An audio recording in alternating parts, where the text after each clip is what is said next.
Olá, serei seu professor nesta videoaula de Introdução aos Sistemas de Controle. Vamos começar?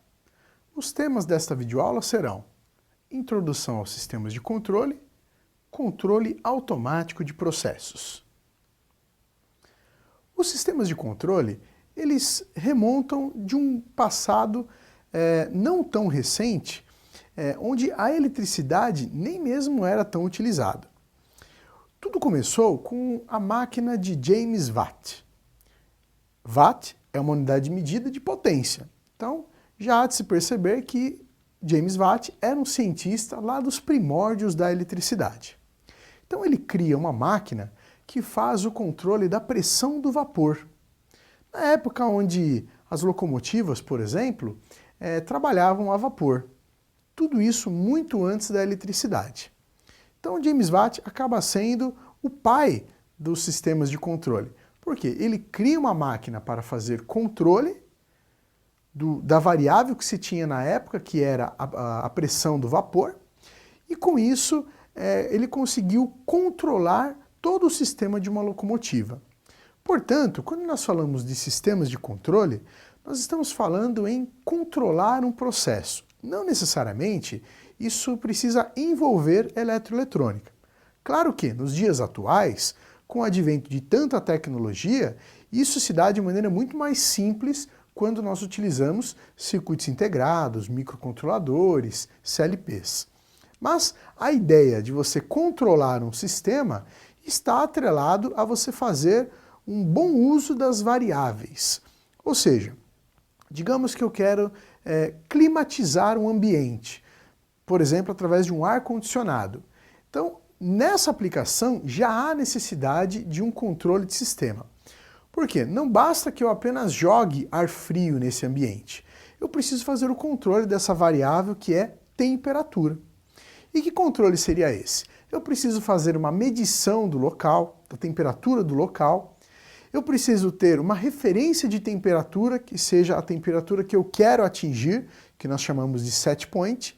E então, fazendo o comparativo entre essas duas temperaturas, é que nós vamos atuar no processo, ligando ou desligando o ar-condicionado, abrindo ou fechando válvulas e assim por diante. Então, esse é o conceito de sistemas de controle. E a partir disso, nós temos algumas características que vão facilitar a nossa busca pelo controle dos sistemas. Então, nós vamos começar falando um pouco sobre o processo dos sistemas de controle. Veja só essa imagem. Nós temos um sinal de entrada que é, na verdade, uma referência de informação que entra para o controlador. Então, o controlador, sabendo desta referência, ele vai buscar atuar no processo. Mas para isso, o controlador precisa do auxílio de outros equipamentos. Porque o controlador, ele é, na verdade, a inteligência do processo. Então ele envia um sinal para um atuador. Esse atuador é que, de fato, vai modificar a variável no processo. Então esse atuador pode ser um motor, pode ser uma válvula, pode ser um cilindro, pneumático, hidráulico, pode ser qualquer equipamento que vá interferir no meio onde ele está instalado, assim atuando no processo. E aí surge um outro equipamento bastante importante que é o transdutor. Então veja só, o processo ele precisa enviar uma informação para o controlador. Mas, normalmente no processo nós temos grandezas físicas. Temperatura, pressão, vazão, nível, tudo isso são grandezas físicas. O controlador, sendo eletrônico, ele só vai entender sinais elétricos. Portanto, nesse momento, o transdutor ele faz a conversão do sinal físico do processo para um sinal elétrico.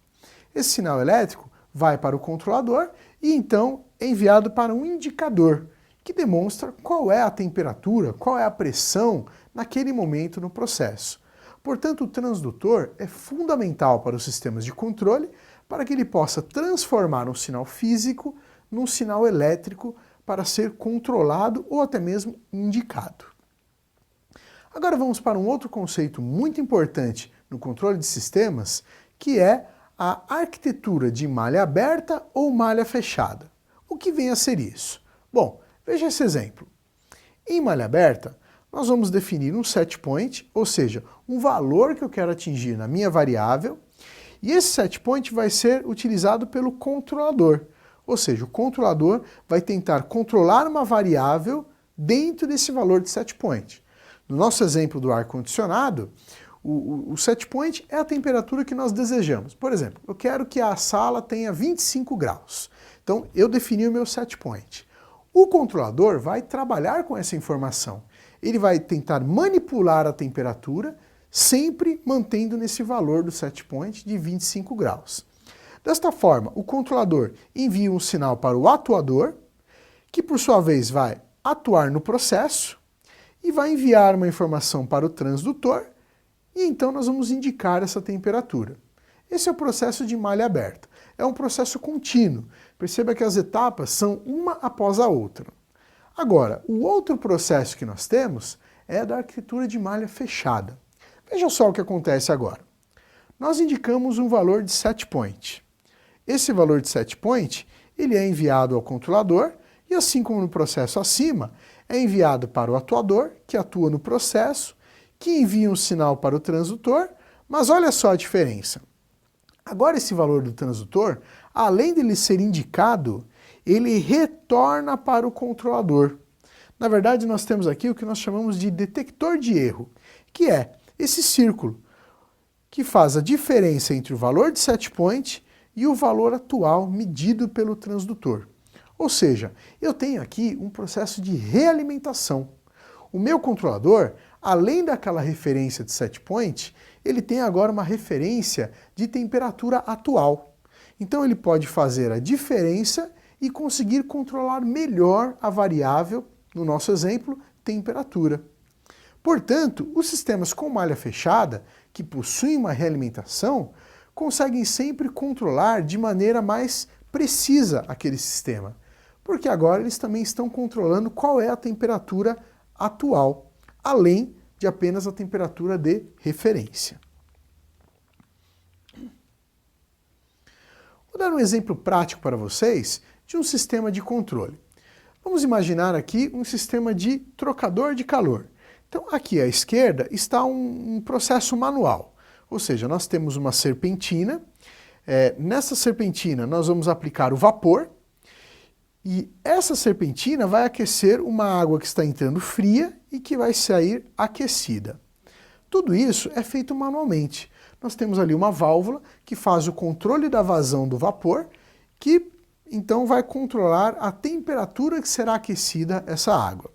Tudo isso é manual, nós temos que sentir qual é a temperatura da água que está saindo quente, para então regular esse registro de vapor.